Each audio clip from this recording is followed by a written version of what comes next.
আমি নিজে বলছি, আমার বুঝ হওয়ার পরে আমি কারো জন্য এতটা কাঁদি নাই। আমি আমার এই নওজোয়ান শহীদ শরীফ উসমান হাদি রাহিমাহুল্লাহ তাআলা, তার জন্য আমার চোখের পানি যেটুকু পড়েছে। আমার শায়েখ আল্লামা মুফতি মুশতাকুন নবী কাসিমি, আমি তাকে দেখছি বাচ্চার মতো অজরে কাঁদছে। একসাথে ভাত খাইতে বসছি, ভাতের থালার সামনে পর্যন্ত হুজুরে দেখছি কাঁদতেছে। কয় মাওলানা, আমি তো ছেলেটারে ভুলতে পারছি না। আজকে তোমরা দেখছো, সারা পৃথিবী দেখছে, একজন 33 বছর বয়সের যুবক। এই যুবক ইমানদার ছিল। আমার প্রিয় ভাই, আমার কলিজার টুকরা ভাই শহীদ শরীফ উসমান হাদি রাহমাতুল্লাহ আলাই, এই নওজোয়ান ইমানদার নওজোয়ান 5 ওয়াক্ত নামাজ সে পড়তো প্রতিদিন। খুদার কসম, ফজরের নামাজ সে জামাতে পড়তো। ফজরের জন্য বন্ধুদেরকে ডাকতো। ফজরের নামাজ পড়ে তার সংসদীয় এলাকা, যেখান থেকে সে স্বতন্ত্র প্রার্থী হতে চেয়েছে, সেখানে ওয়ার্কিং করত। যেদিন গুলিবিদ্ধ হয়েছে সেদিন তো সে জুমার নামাজ পড়ে আল্লাহকে সেজদা দিয়ে মসজিদ থেকে বাইর হয়েছে। এর কিছুক্ষণের মধ্যেই সে গুলিবিদ্ধ হয়েছে। সে হাফেজে কোরআন ছিল, তার বাবা আলেম ছিলেন, তার বড় ভাই আলেম, সে মাদ্রাসার ছাত্র ছিল, সে আল্লাহকে ভালোবাসতো, পাক্কা ইমানদার ছিল। তার হৃদয়ের সবটায় দেশপ্রেম, মাতৃভূমির 1 ইঞ্চি জমিন, মাতৃভূমির 1 ইঞ্চি জমিনের আজাদি, স্বাধীনতা, সার্বভৌমত্ব সে দিল থেকে চেয়েছিল। তার বক্তব্য এটাই ছিল যে আমি আমার মাতৃভূমির 1 ইঞ্চি জমিন আমি কাউকে নিতে দেব না, নিতে দেব না। এক যুবক আল্লাহকেও রাজি করেছে, মাতৃভূমির প্রতি ভালোবাসা দেখাইছে। ঈমান এবং দেশপ্রেম, এই 2 জিনিস তার মধ্যে একত্র হওয়াতে, তোমরা ভাই বলো, একটা ছেলে বলো, তোমরাও দেখছো, আমরাও দেখছি, গোটা বাংলাদেশের লক্ষ লক্ষ আলেম, মুফতি, মুহাদ্দিস, পীর, বুজুর্গ, আউলিয়া, ইমাম, খতিব, মুয়াজ্জিন, তালেবে ইলম, হাফেজে কোরআন, বুড়া মানুষ, জওয়ান মানুষ, বাচ্চা মানুষ, আরে বাবা, এই জাতির 18 কোটি মানুষ মনে হয় তার জন্য অঝরে চোখের পানি ফেলছে। আমি অসংখ্য আলেমের মুখে শুনছি, আমি নিজে বলছি, আমার বুঝ হওয়ার পরে আমি কারো জন্য এতটা কাঁদি নাই। আমি আমার এই নওজোয়ান শহীদ শরীফ উসমান হাদি রাহিমাহুল্লাহ তাআলা, তার জন্য আমার চোখের পানি যেটুকু পড়েছে। আমার শায়েখ আল্লামা মুফতি মুশতাকুন নবী কাসিমি, আমি তাকে দেখছি বাচ্চার মতো অজরে কাঁদছে। একসাথে ভাত খাইতে বসছি, ভাতের থালার সামনে পর্যন্ত হুজুরে দেখছি কাঁদতেছে। কয় মাওলানা, আমি তো ছেলেটারে ভুলতে পারছি না। তাইলে বলো ভাই, এত মানুষের চোখের পানি ঝরছে একজন ইমানদার যুবকের জন্য, তোমরা দেখছো বাবা।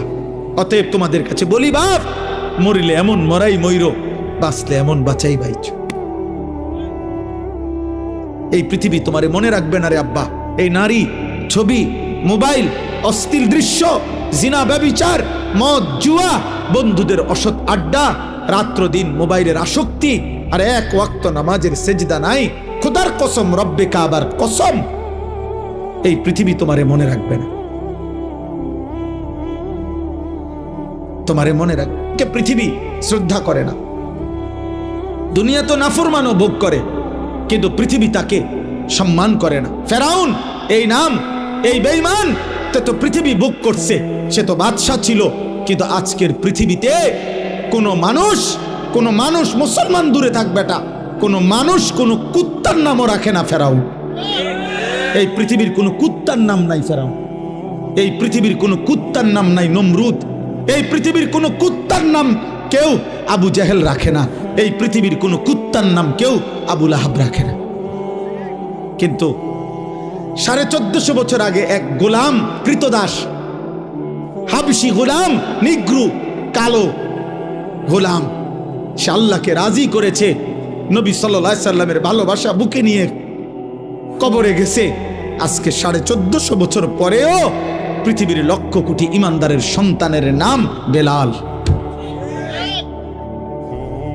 বেলালের কোনো আঞ্চলিকতা নাই, বেলালের কোনো সীমানা নাই। বেলাল সারা পৃথিবীর, আবু বকর সারা পৃথিবীর, ওমর সারা পৃথিবীর।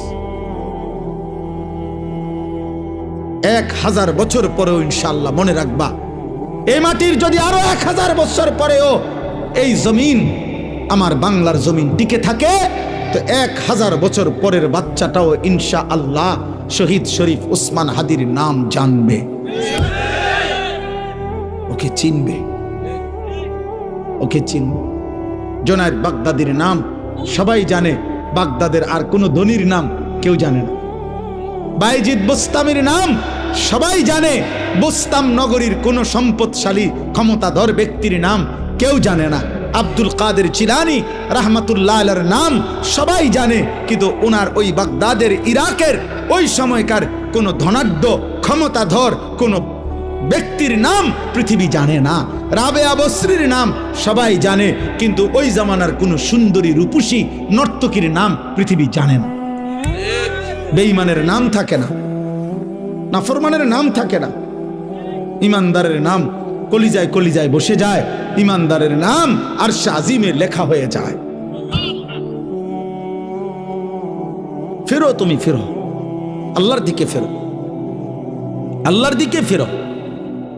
আমি বড় আশাবাদী, একটা একটা নওজোয়ান ফিরবে। আগামী দিনের স্বপ্ন দেখি আমরাও থাকবো না। এই আমগরও অনেকে বলে এই হবে সেই হবে, সতর্ক থাকেন, সাবধানে থাকেন। আরে গুলি করবে, এই তো খুন করে ফেলবে, গুম করে ফেলবে, এই পৃথিবীর থেকে হত্যা করে ফেলবে। আমি তো স্পষ্ট বলছি, যাই করো বেঈমান, যাই করো, যেই কোনো আলেম, যেই কোনো ইমানদার, যেই কোনো সাহসী বাংলার স্বাধীনতাকামী আধিপত্যবাদ বিরোধী বাংলার যেই কোনো ইমানদার যুবককে যাই করো, গুলি করো, খুন করো, শহীদ করো, হত্যা করো, গুম করো, হারিয়ে ফেলো, আর কোনো আলেমকে যাই করো, শেষ পর্যন্ত তাকে তো তুমি আল্লাহর কাছেই ফেরত পাঠাইবা। আর ওই মালিক ইনসাফ করবেন, ইনসাফ করবেন, তিনি জুলুম করবে না। ঘুরে এগারাই আমারে কই ফাটাইবা? আল্লাহর কাছে তো ফাটাইবা, আর কি খালাস, আর অসুবিধা কি বেটা? হ্যাঁ, গুলি করো আর ফাঁসি দাও, পাঠাইবা কার কাছে? তো সারছে তো, উনি তো সব দেখছে, উনি তো সব জানে, উনি তো জুলুম করবে না। আল্লাহ জুলুম করবে? খালাস, আর চিন্তা কিসের? পরিবার, বিবি বাচ্চা কিচ্ছু হয় না, এ আস্তে আস্তে কাব্যে কুব্বাইয়া দাঁড়ায় যায়, সবে জিন পার হইয়া যায়। কত এতিম বাচ্চা, কত বিধবা নারী এই পৃথিবীতে শেষ পর্যন্ত আল্লাহর দয়ায় এই টিকে গেছে। এতিম মানুষ পৃথিবীতে বাঁচে না, এতিম মানুষ গদ্দুয়ার করে না, এতিম মানুষ বিয়া করে না, তো তো কি হইছে? কি হইছে? শহীদ শরীফ ওসমান হাদির ছেলে 8 বছরের মাসুম বাচ্চা মরবে না। আল্লাহ চাহে তো আমরা দোয়া করছি সে যেন আগামী দিনে মাহাদির সৈনিক হইতে পারে, তার হাতে আজাদির ইতিহাস যেন রচিত হয়। এজন্য তোমরা কিশোর, তোমরা যুবক, তোমরা শপথ নাও, শপথ নাও, একটা গুলি যেন, একটা গুলি, একটা বুলেট তোমাদের লক্ষ কোটি যুবকের ঈমান যেন দুর্বল না করে। তোমরা মাটির আজাদি, মাতৃভূমির আজাদি বলে দাও। আধিপত্যবাদের দোসরদেরকে, তোদের সংখ্যা বেঈমান বেশি হইতে পারে, কিন্তু আমার মাটিতে ঈমান বেশি।